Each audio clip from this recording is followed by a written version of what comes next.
Hello வணக்கம். விஸ்வாசம் திரைப்படம் release ஆயிருக்கு. கிட்டத்தட்ட 1.5 வருஷத்துக்கு அப்புறம் தல படம் ரிலீஸ் ஆகிறதுனால ரசிகர்கள் பார்த்தீங்கன்னா ரொம்ப ஆவலாக அந்த படத்துக்காக காத்துட்டு இருக்காங்க.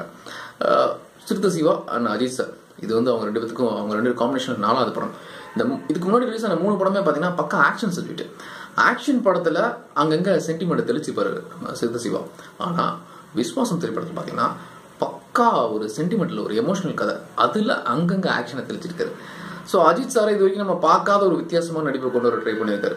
ஒரு எமோஷன், பிள்ளை பாசத்துக்காக ஏங்குறவர், மனைவியோட காதலுக்காக ஏங்குறவர் சொல்லி வித்தியாசமான ஒரு அஜித் சாரோட நடிப்பை வெளியே கொண்டு வர ட்ரை பண்ணியிருக்காரு. அதில் ஜெயிச்சிருக்காரு.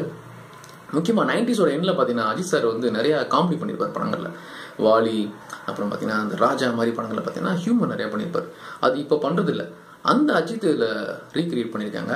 அதுவும் ஒர்க் அவுட் ஆயிருக்கு ஃபர்ஸ்ட் ஹாஃபில். மைனஸ் அப்படின்னு சொல்லி பார்த்தீங்கன்னா அந்த படத்தில் வில்லன் கேரக்டர் வந்து ரொம்ப டம்மியான ஒரு வில்லன் கதாபாத்திரம்னு சொல்லலாம். இல்லை அவருக்கான ஒரு உருவாக்கப்பட்ட கதையும் பார்த்தீங்கன்னா ரொம்ப வீக்காக இருக்கும்.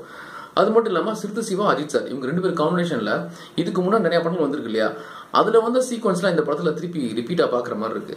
ஸோ அது ரிப்பீட்டட் மோட் மாதிரி இருக்கு. அதை தவிர்த்துருக்கலாம்.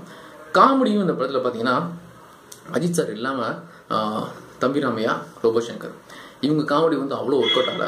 செகண்ட் ஹாஃப்ல பார்த்தீங்கன்னா விவேக் அண்ட் கோவை சர்லா அது ஒர்க் அவுட்டே ஆகாத ஒரு காமெடி, அதையும் படத்தில் தவிர்த்துக்கலாம். விஸ்வாசம் படத்தில் ஃபைட் சீக்வன்ஸ் ரொம்ப நல்லா இருக்கு. நம்ம திலீப் சுப்ராயன் மாஸ்டரோட கொரியோகிராஃபி பார்த்தீங்கன்னா ரொம்ப சூப்பராக இருக்கும். அதுலேயும் பார்த்தீங்கன்னா தலா அஜித்தும் சிறுத்தை சிவா காம்பினேஷன்னாலே ஃபைட்டில் வந்து ரொம்ப முக்கியத்துவம் கொடுப்பாங்க. டைலாக் பேஸ்டே ஃபைட் பண்ணுறது அதெல்லாம் இந்த படத்தில் இருக்கு.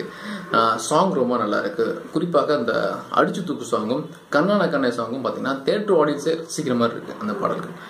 மொத்தத்தில் அஜித் சார் வந்து இந்த படத்தில் ரொம்ப நல்லா நடிச்சிருக்காரு. பட் நம்மெல்லாம் எதிர்பார்க்குற ஒரு மாசான அஜித் இருப்பார்ல, தலை படத்துக்கு எதுக்கு போவோம், ஒரு மாசான சீக்வன்ஸ் பார்க்க போவோம், அது இந்த படத்தில் மிஸ் ஆகுது. படத்தில் நிறைய குறைகள் இருந்தாலும் பொங்கல் மாதிரி ஃபெஸ்டிவலுக்கு ஃபேமிலியோடு போய் பார்க்குற மாதிரியான ஒரு எமோஷனல் ட்ராமா தான் விஸ்வாசம் திரைப்படம்.